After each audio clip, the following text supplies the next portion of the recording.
आप देख रहे हैं शीनू स्टोरी और वो भी तरुण के साथ। तो आज मैं आपको एक ऐसे स्टोरी के बारे में बताने जा रहा हूँ जिसे सुन आपके होश उड़ जाएंगे, रोंगटे खड़े हो जाएंगे।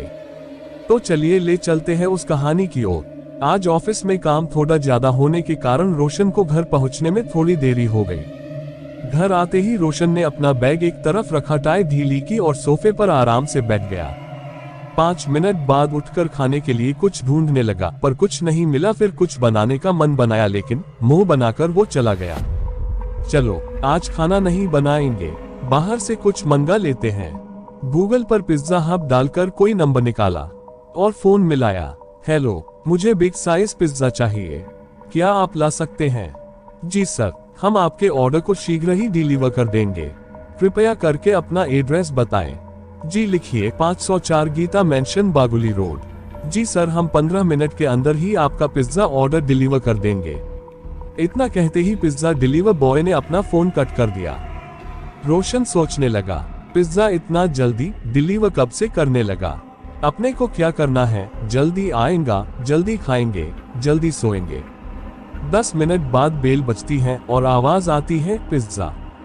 रोशन, अरे इतनी जल्दी? रोशन ने उठकर दरवाजा खोला। पिज्जा डिलीवर बॉय को अंदर बुलाया। आपने ही बिग साइज पिज्जा ऑर्डर किया था? जी मैंने ही। इतना कहकर रोशन पैसे लेने के लिए वापस गया। कितने हुए? इसके कोई पैसे नहीं, ये फ्री ऑफ कॉस्ट है। अरे ऐसे कैसे? मैंने कह दिया न, पिज्जा बॉय ने चिल्लाकर बोला। अरे भाई इतना गुस्सा क्यों हो रहे हो? ऐसा कहते हुए जैसे ही रोशन पीछे मुड़ा, उसके तो होश उड़ गए। पिज्जा बॉय जमीनन से 4 फीट की ऊंचाई पर था और उसका चेहरा पहले जैसा बिल्कुल नहीं था। आधा काला और खून से सना हुआ चेहरा देखकर रोशन की तो हवा टाइट हो गई। अरे तुम कौन हो तुम? ये पिज्जा बॉय हूं मैं। अरे भाई तुम जाओ यहाँ से, मैं तो चला जाऊंगा पर तुम्हें भी साथ चलना पड़ेगा। जिसके पहले कि रोशन कुछ बोले, पिज्जा बॉय उसको लेकर उड़ गया और फिर लौटकर कभी नहीं आया। पिज्जा बॉय ने उसके साथ क्या किया किसी को भी मालूम नहीं। रोशन किराए के घर पर रहता था। कुछ दिनों तक मकान मालकिन ने उसका इंतजार किया, उसको फोन भी लगाया, उसके घर भी फोन किया, लेकिन वहां से भी कुछ मालूम नहीं पड़ा। कुछ दिनों बाद रोशन के घर वाले आए और उसका सारा सामान लेकर चले गए और उसका कमरा खाली कर दिया। 2 महीने बाद स्नेहा की कॉलेज अभी खत्म हो गए और स्नेहा अभी कोई जॉब करना चाहती है, इसलिए उसने निश्चय किया कि वो अभी एक कमरा लेगी। गीता मेंशन पर टू लेट का ऐड देखकर उसने मालकिन से संपर्क किया और कमरा बुक करा लिया। मकान मालकिन अच्छी थी, लड़की देखकर उसने कहा, बेटा कोई भी जरूरत हो तो, कोई खाने की तकलीफ तो, कुछ भी काम हो तो मुझे बता देना बेटा। ठीक है आंटी। स्नेहा ने पास में ही एक IT कंपनी में जॉब मिल गई। फ्रेशर होने के कारण काम का लोड कुछ ज्यादा था। शुरू में स्नेहा जोश के साथ सभी काम कर लेती थी, लेकिन कुछ समय बाद ऑफिस का काम, खाना बनाना, कपड़े धोना थोड़ा थक जाती थी वो। इसलिए कभी कभी वो सोचती थी कि खाना अगर बाहर से मंगाया जाए तो शायद काम का लोड कुछ कम हो जाए। स्नेहा ने फोन उठाया और सर्च किया, okay Google pizza hub near me. उसने नंबर पर कॉल किया। मुझे पिज्जा चाहिए, क्या आप मेरा ऑर्डर ले सकते अभी? जी बिल्कुल, आप अपने एड्रेस दीजिए, हम 15 मिनट में आपका ऑर्डर डिलीवर कर देंगे। 504 गीता मेंशन, बागुली रोड। ओके, हम अभी आपका ऑर्डर डिलीवर करते हैं। स्नेहा चौंक गई, ये पिज्जा इतना जल्दी डिलीवर कब से होने लगा? चलो कोई बात नहीं। 10 मिनट बाद टिंग टोन टिंग घंटी बजती है। कौन? Pizza deliver boy. अरे इतनी जल्दी? स्नेहा ने गेट खोला और उसको दरवाजे पर रुकने को कहा। स्नेहा अंदर जाकर पैसे लेने गई और बोली, भैया कितने हुए इसके? मैडम ये पिज्जा फ्री है, इसका कोई चार्ज नहीं है। स्नेहा हैरान होती हुई जैसे ही पीछे मुड़ी, उसने देखा कि पिज्जा बॉय अपना गेटअप चेंज कर चुका था। पिज्जा बॉय 30 डिग्री के कोण पर झुका हुआ और जमीन से 4 फीट की ऊंचाई पर था। स्नेहा एकदम से बेहोश हो गई और गिर गई।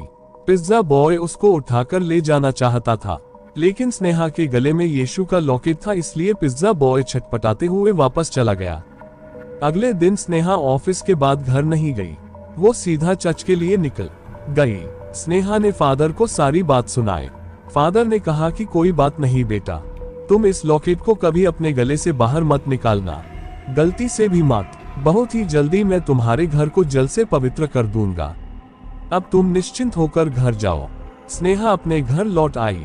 स्नेहा ने अपनी सहेली दिया को फोन किया। दिया, क्या तुम आज फ्री हो? दिया ने हाँ भरा और कहा, मुझे थोड़ी देर हो जाएगी, पर मैं आऊंगी जरूर। ठीक है, बाय। दिया ने फोन कट कर दिया। 1 घंटे बाद 3 घंटी बजती है। अरे दिया, तुम इतनी जल्दी? अरे मेरा काम जल्दी खत्म हो गया तो मैं जल्दी चली आई। तुम बैठो, मैं अभी नहा कर आती हूँ। ठीक है। स्नेहा नहाने चली गई। इस भरोसे की दिया बैठी है। स्नेहा ने अपना लॉकेट उतार दिया। स्नेह नहाकर जैसे ही बाहर आई तो दिया को देखकर चौंक गई। दिया एक हाथ में चाकू लेकर दूसरे हाथ की 5 उंगलियों में कट घुमाए जा रही थी। दिया, दिया क्या हो गया है तुम्हें? दिया, मत कहो मुझे, मत कहो। पिज्जा बॉय हूं मैं। स्नेहा की तो मानो जान ही निकल गई। उसने गले पर भी हाथ फेरा, पर उसने तो लॉकेट उतार दिया था। जैसे ही पिज्जा बॉय आगे बढ़ता, उसके पहले फादर वहां पर आ गए और अपनी ताकत से उस बॉय को रोक लिया। फादर ने कहा, बेटी अपना लॉकेट पहन लो और एक तरफ आ जाओ। फादर ने पूछा, कौन हो तुम? क्यों इस बच्ची के पीछे पड़े हो? मैं इस बच्ची को ही नहीं, सभी यंग टीनेजर को मारूंगा। पर क्यों? तुम सब मासूमों की जान लेने को क्यों तुले हो? वो सब मत पूछो, मुझे छोड़ो मुझे, छोड़ दो मुझे। पहले तुम परिचय बताओ क्या हुआ तुम्हारे साथ? क्या पता जीसस तुम्हारी मदद कर पाए। 2 साल पहले की बात है। रात बहुत हो चुकी थी। मैं घर पर जाने ही वाला था कि मैनेजर के पास इसी एड्रेस से एक कॉल आया था और 5 पिज्जा ऑर्डर किए थे। मैनेजर ने बोला कि आज का लास्ट ऑर्डर है, इसको डिलीवर कर दो, फिर घर चले जाना।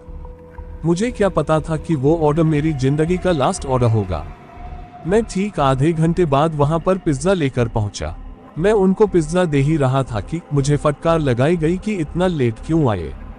साहब, रात बहुत हो गई है, इसलिए सारे वर्कर्स घर चले गए हैं, इसलिए थोड़ी देर हो गई है। 5 के 5 शराब के नशे में धुत थे।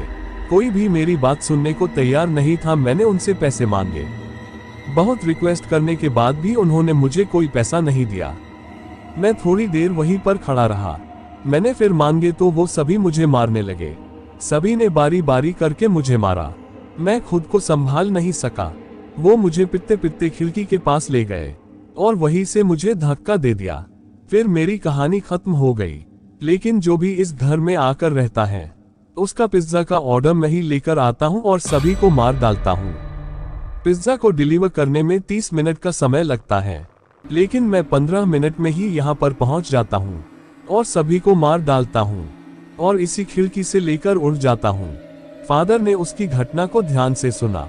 देखो, तुम्हारे साथ जो भी हुआ उसका मुझे बहुत दुख है, लेकिन इन मासूम लोगों को तुम नुकसान पहुंचाना छोड़ दो, मैं तुम्हें मुक्ति दिला सकता हूं। इतना कहकर फादर कुछ जाप करने लगते हैं और पिज्जा डिलीवर बॉय की आत्मा हवा में मिलती हुई गायब हो जाती है। फादर स्नेहा को आशीर्वाद देकर वापस लौट जाते हैं। आधे घंटे बाद टिंग घंटी बजती है। स्नेहा दरवाजा खोलती है। हाय स्नेहा। अरे दिया, तुम तो ऐसे बोल रही हो कि मैं अभी गई और वापस लौटकर चली आई। अच्छा, कल तुम्हारे साथ कुछ हुआ था। आई एम सॉरी, बट मुझे कुछ काम था तो मैंने फोन कट कर दिया। अब बताओ। अम्मम, अब रहने दो, अगर तुम उस टाइम सुनती तो बता देती, पर धीरे धीरे अब तुमको वो जानने की कोई जरूरत नहीं है। चलो खाने के लिए पिज्जा ऑर्डर करते हैं। हाँ ठीक है, मेरे लिए मिड साइज का ही करना दिया। स्नेहा ने फोन लगाया। जी मैम, 2 पिज्जा मिड साइज के। ओके, आप एड्रेस लिखवा दीजिए, आधे घंटे में डिलीवर हो जाएगा। तो दोस्तों, ये रही अपनी कहानी। अगर कहानी अच्छी लगी तो प्लीज वीडियो को लाइक कर दीजिए, सब्सक्राइब कर दीजिए।